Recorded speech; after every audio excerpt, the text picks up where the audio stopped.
कधी कधी मला भक्तीच्या पप्पांचा खूप राग येतो, कारण ते घरी नसले का की त्यांच्या वाटणीचं कामसुद्धा मलाच करावं लागतं.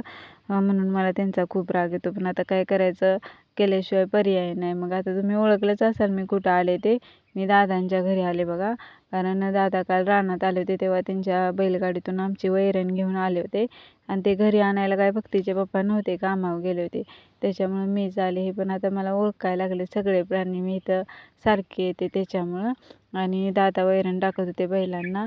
आणि बघा किती छान मस्त वाटत होतं. इथं आले की मला कसं छानच वाटतं बघा. कारण सगळे छोटे मोठे सगळ्या प्रकारचे प्राणी आहेत त्यांच्या इकडं. मग तिकडं आजी बसलेल्या, त्या पण आवाज द्यायला लागल्या, इकडे ये म्हणत होत्या त्या उन्हाला बसलेल्या जाऊन. तर म्हटलं आले, थांबा 5 मिनटं. मग तिथंच बसले दादांच्या जवळ 5 मिनटं बोलत. आणि मग आजींच्याकडे गेले. आजींचा व्हिडिओ बनवायला लागले तर बघा किती मनापासून हसल्या. आणि त्यांना असं वाटलं मी फोटो काढते वाटतं. पण परत मग व्हिडिओ बनवल्यानंतर घरात आवाज द्यायला लागली चहा प्यायला. तरी गाई बघा कशी करत्या. तिला वाटत होतं कोण नवीन आले. हे आमच्या चिनूचाच भाऊ आहे बघा. इकडे ह्यांनी आणला होता एक दादांनी लहानपणीच.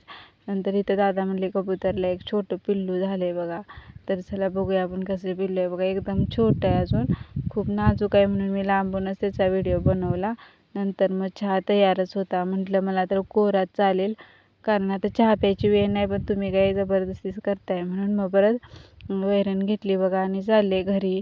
तर चला मग बाय, भेटूया नेक्स्ट व्हिडिओमध्ये.